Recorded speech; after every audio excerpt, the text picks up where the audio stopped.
I just got back from what might be the most controversial travel experiment I've ever done. For the past 3 weeks, I've been island hopping between Malaysia's Langkawi and Indonesia's Bali, spending the exact same amount of money in both places, doing the exact same activities, eating at similar restaurants, and staying at comparable hotels. And what I discovered is going to make a lot of people very uncomfortable. Because one of these destinations is dramatically better than the other, and it's probably not the one you think. Now, before you click away thinking this is just another generic comparison video, let me tell you something that happened on day 4 that completely changed my perspective. I was sitting at a beach club in Canggu, sipping an overpriced mojito, when a Malaysian couple next to me started complaining about how Langkawi could never compete with Bali. They were literally from Malaysia, talking down their own country's island paradise. And I realized right then that there's this massive perception problem that nobody's actually testing with real data. So that's exactly what I did. The flight into Langkawi was my first surprise. I'm not going to tell you yet whether it was good or bad, because what happened at immigration is where things started getting interesting. While everyone talks about Bali's visa situation, and trust me, we'll get to that nightmare later, Langkawi had something waiting for me that I genuinely didn't expect. But let's rewind for a second, because the real story starts with why I even chose these two islands to compare in the first place. Bali gets roughly 6 million tourists every year. Langkawi gets about 3 million. On paper, Bali wins by numbers alone. But here's what nobody tells you about those statistics, and this is crucial. When I started digging into where those tourists actually spend their time and money, I found something that completely contradicts the mainstream travel narrative. The average tourist in one of these destinations spends almost double per day compared to the other, yet reports being significantly less satisfied with their experience. I'm going to reveal which one later, but first you need to understand what I actually tested. I created a point system based on 10 categories. Transportation, food quality, beach quality, value for money, natural attractions, cultural experiences, nightlife, accommodation quality, ease of navigation, and something I call the hassle factor. Each category could score a maximum of 10 points, giving us a total possible score of 100. I went into this thinking Bali would dominate, maybe winning 7 out of 10 categories. The actual results left me staring at my spreadsheet for 20 minutes thinking I'd made a calculation error. Let's start with transportation, because this is where most travelers begin to form their opinions about a destination. I landed in Langkawi on a Tuesday afternoon, and within 15 minutes of leaving the airport, I was already experiencing something that would set the tone for the entire comparison. The taxi system, the Grab availability, the road conditions, everything started adding up in a way I wasn't prepared for. Then I flew to Bali exactly 1 week later, landed in Ngurah Rai at the same time of day, and the contrast was so stark that I actually filmed myself just to capture my genuine reaction. In Langkawi, I rented a car for 7 days. Cost me about 200 ringgit per day, which is roughly $45.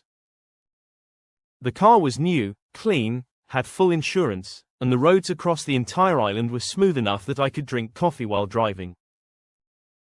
In Bali, I rented a scooter because that's what everyone does, right? Paid about 70,000 rupiah per day, seems cheaper at around $4.50, until you factor in the risks. And before you say I'm being dramatic, let me tell you about the near-death experience I had on day 3 that involved a pothole, a chicken, and a tourist bus that didn't seem to understand what a lane was. But here's where it gets fascinating. The transportation score wasn't just about personal vehicles. I tested ride-sharing apps, local taxis, airport transfers, and even the experience of walking between destinations. One island made me feel like I was in a well-organized, modern destination where getting around was part of the fun.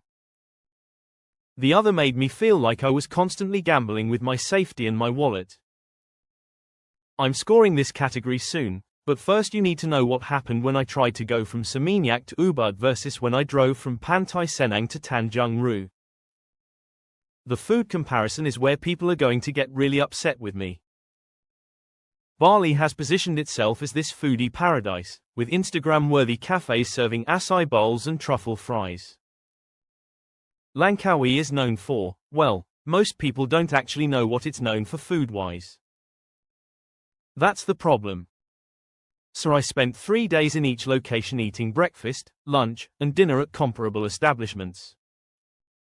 Local warungs versus mamak stalls, mid-range restaurants versus mid-range restaurants, and high-end dining versus high-end dining. In Bali, I had some genuinely incredible meals. The babi guling in Ubud was phenomenal, and I found this little warung near Sanur that served nasi campur that I'm still dreaming about. But and this is a huge but, I also had more disappointing meals in Bali than I've had in any destination in the past 2 years. Overpriced smoothie bowls that were mostly ice, pasta that tasted like it came from a jar, and don't even get me started on what they call Malaysian food there. It's like they've never actually been to Malaysia. Langkawi, on the other hand, did something I wasn't expecting. Every single meal, from the cheapest roti canai breakfast to the seafood dinner at the night market, was consistently good. Not always Instagram-worthy, not always innovative, but reliable and flavorful and authentic. And here's the kicker, I spent 40% less on food in Langkawi while eating the same number of meals at comparable venue types. 40%. That's not a small difference, that's the kind of gap that changes your entire travel budget.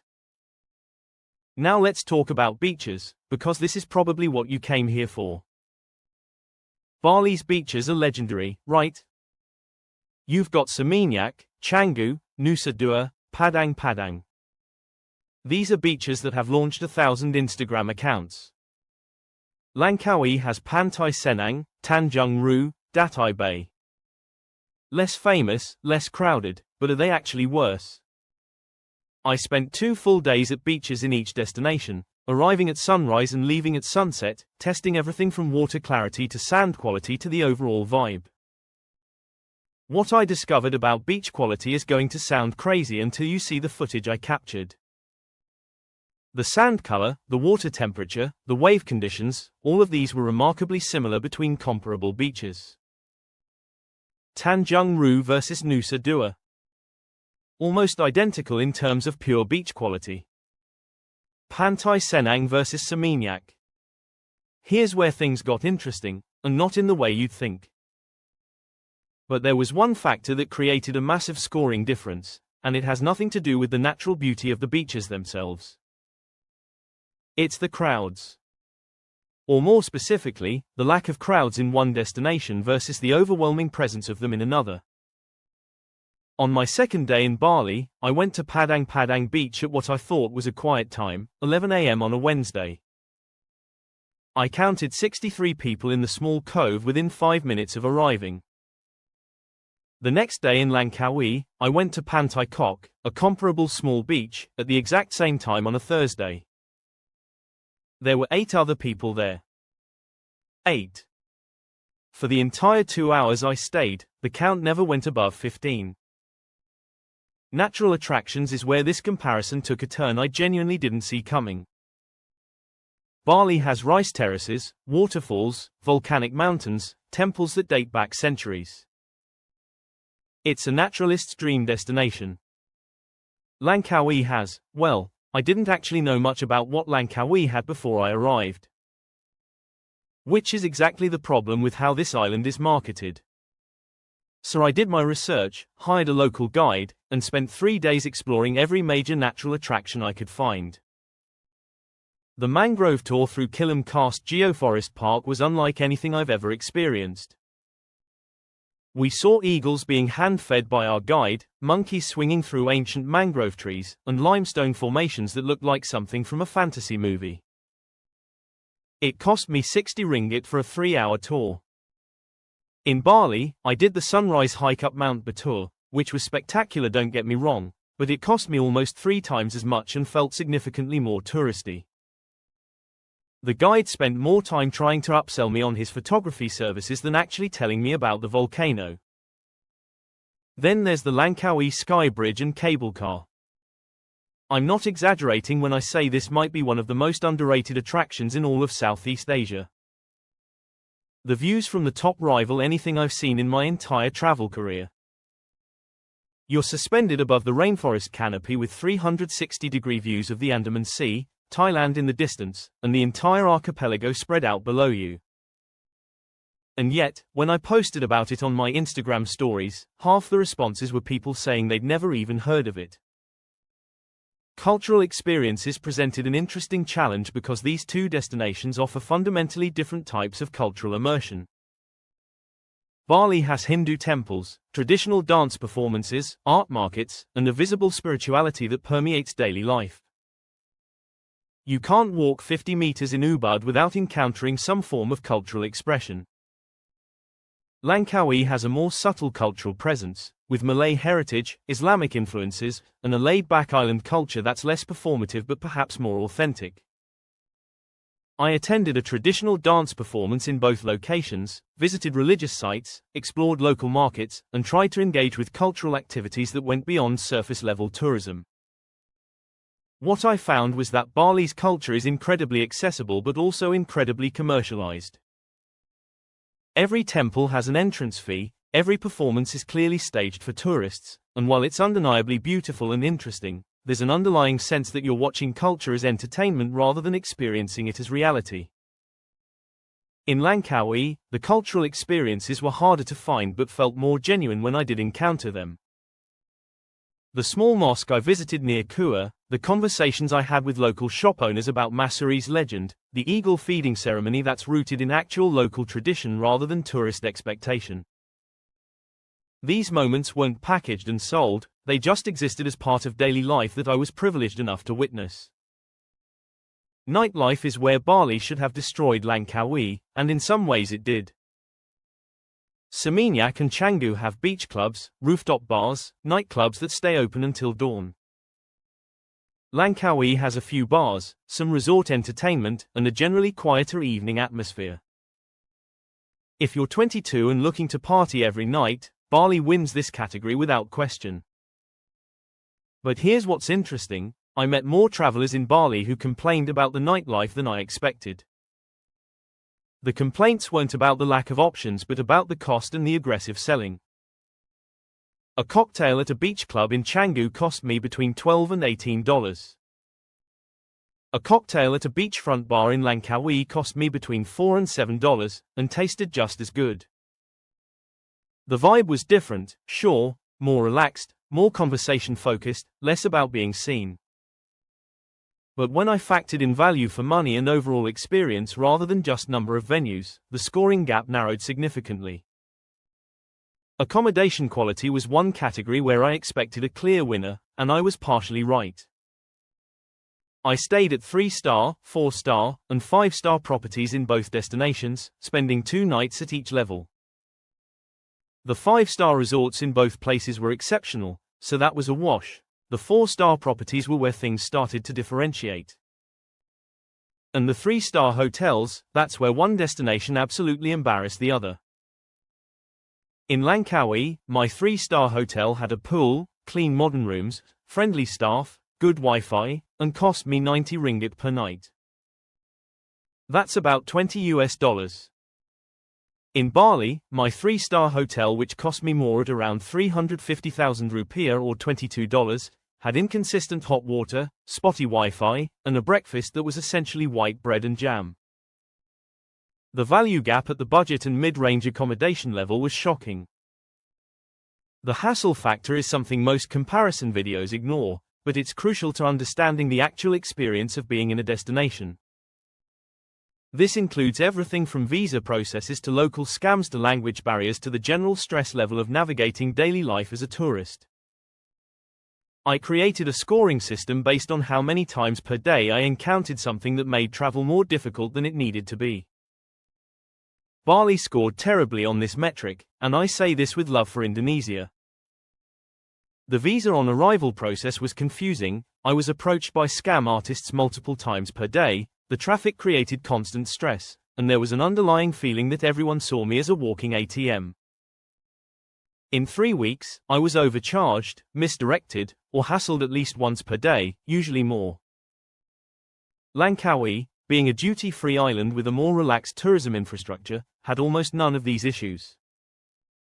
No visa needed for most nationalities, transparent pricing, minimal harassment, easy navigation.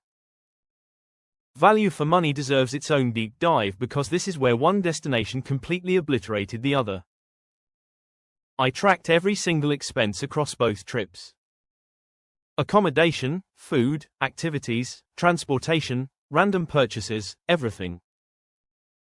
In Bali, I spent an average of $85 per day maintaining what I'd call a comfortable mid-range travel style. In Langkawi, I spent $47 per day for a comparable or better experience. That's almost half the cost. Think about what that means for a typical week-long holiday. In Bali, you're looking at around $600 for the week, not including flights. In Langkawi, $330. For most travelers, that's the difference between being able to take the trip or not, or the difference between staying an extra week. And before anyone says you can do Bali cheaper, yes you can, but you can also do Langkawi even cheaper. The comparison holds at every budget level. So here's the moment you've been waiting for. The final scores. Transportation, Langkawi scores 8.5, Bali scores 5. Food quality, Langkawi scores 8, Bali scores 7. Beach quality, this one's close, Langkawi scores 8.5, Bali scores 8. Value for money, Langkawi scores 9.5, Bali scores 6. Natural attractions, Langkawi scores 8, Bali scores 8.5. Cultural experiences, Bali scores 7.5, Langkawi scores 6.5. Nightlife, Bali scores 7, Langkawi scores 5. Accommodation quality, Langkawi scores 8.5, Bali scores 7. Ease of navigation, Langkawi scores 9, Bali scores 5. Hassle factor, Langkawi scores 9, Bali scores 4.5. The total scores are Langkawi 84 out of 100, Bali 63.5 out of 100. That's not a close competition. That's a landslide victory for an island that most people barely consider when planning a Southeast Asian island vacation. And here's what bothers me most about this result. Langkawi is being completely overlooked by international travelers who are flocking to Bali and then complaining about overcrowding, high prices, and declining quality. Meanwhile, this Malaysian island paradise is sitting right there, offering a better experience at half the price. Now I know what some of you are thinking. This is just one person's opinion, and you're right. But I structured this comparison to be as objective as possible, testing quantifiable metrics rather than just vibes. And the data tells a clear story. Langkawi is underrated to an almost criminal degree, while Bali is struggling under the weight of its own popularity. Does this mean Bali is bad? Absolutely not. I had incredible moments there, and I understand why it became so popular in the first place. But if you're planning your next tropical island vacation and you haven't seriously considered Langkawi, you're potentially missing out on something special while paying double to experience something that's becoming increasingly diluted by mass tourism.